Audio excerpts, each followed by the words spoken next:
All right, verse strength 256 gwe mukutu kwoli. Thank you so much for watching from wherever you catching the show.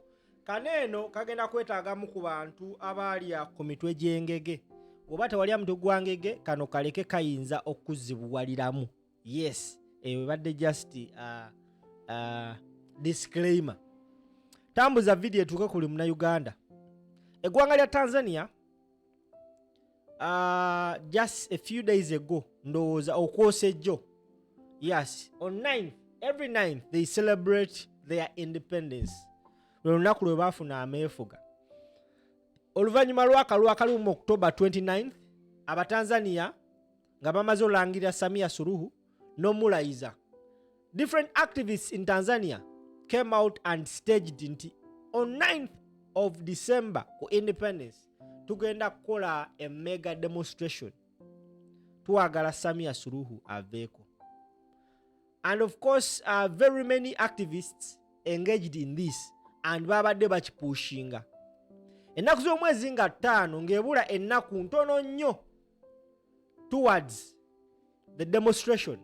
Some of the key figures abaali emabega w'eno demonstration okuli omukyala amanyikibwa nga Maria Sarungi, okuli n'omukyala amanyikiddwa nga bamuyitaani oyo omukyala omulala erinnya lye Mangi Kimambi.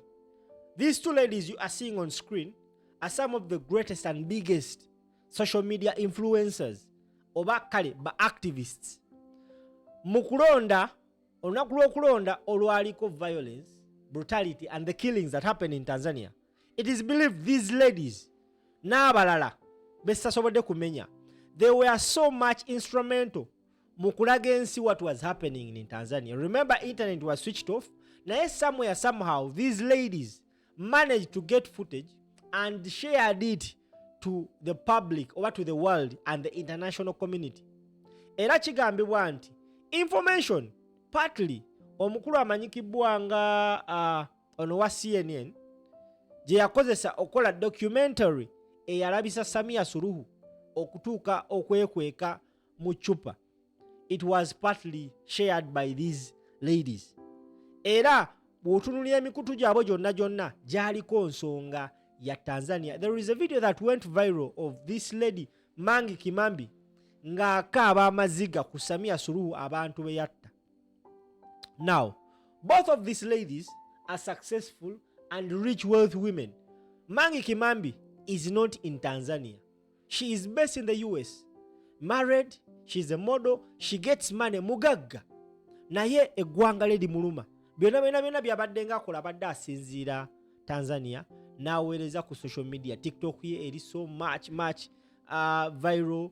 Instagram ye 3 days to the demonstration on 9th. Accounts z'abaana abantu bombiriri n'abalala basatu Meta yazikwatamu.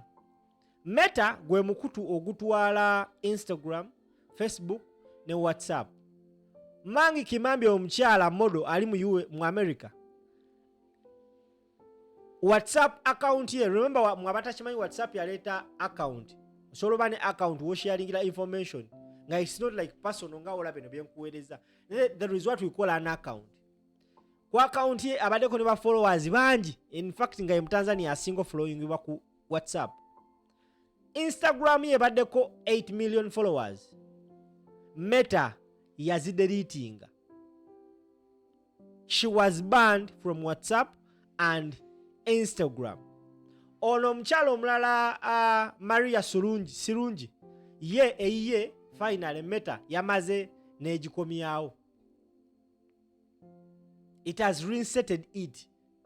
And of course different activists bagamba mulina okuzzaako gundi z'abano. Era kigambibwa nti neolaba nti demonstration ye Tanzania teyabadde so much viral as we anticipated. It's because some of the key figures oba emundu ze balina okukozesa bano abakyala ababiri n'abalala be bajjako kyakosaamu.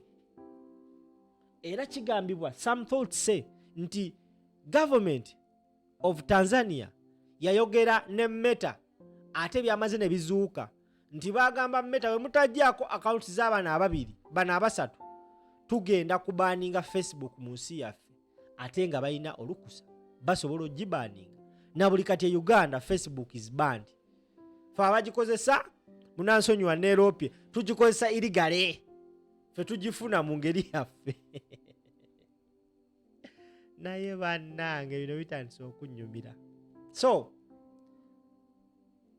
Maria Sirungi eyiye bagizizzaako naye ono Mangi Kimambi eyiye bakyagaanyo gizzaako. What does this mean to you, a Ugandan social media blogger, an activist? Woba osobola kaaba nnyo nga bwe kisoboka. Nkugambye gwe Munnayuganda ku bituuse ku Batanzania, woba osobola bambi kaaba nnyo. Va mu muzannyo kaaba weekaabireko because kino kiba nga kibadde Tanzania. Ate ye Uganda Facebook ng'emaze emyaka 5 nga teriiko, kati gwe kaaba. Nze natandika dde okukaaba. My YouTube channel gye nali nzimbidde 7 good years ng'erina basubscribers 9,000 nga ngenda weza 10,000 nakera ku makyanga it was deleted. Nenkola buli kisoboka nenkikola. Wallahi billahi tallahi negaana. Nensalawo n'opangisa amagye amalala mu America. Nenoonya buli kisoka because I needed it. It was my source of income. I had built it for quite some time. Yalina following eri very rich, active and so strong. Naye batuweereza email after nga maze oyita mbamaanyi.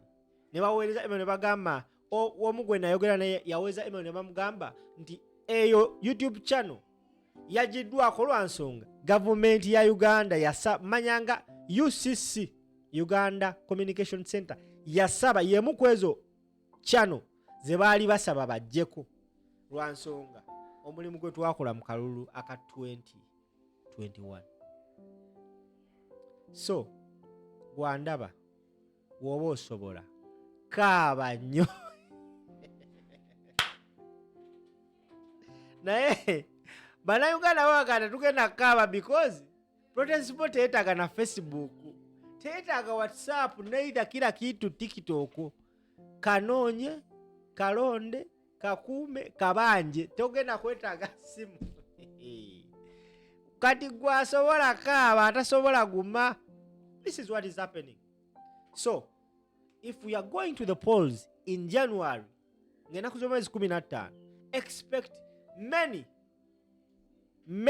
to be banned.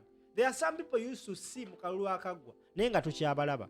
Si nti buli omuntu yali no. Abamu they were frustrated. Ogulawo page ate kati kambawo akabadi.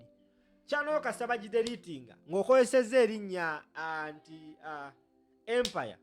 Toddamu kugulawo channel ndala ng'eri mu linnya Empire. You have to change. Okategedde. So that is what is happening in Tanzania. Some of the biggest activists and influencers are being targeted ku social media. Mangi Kimambi, emikutu gye gyonna. Some of people who do this work, gino emikutu gibeeranga source of business, by the way. Tambuza video.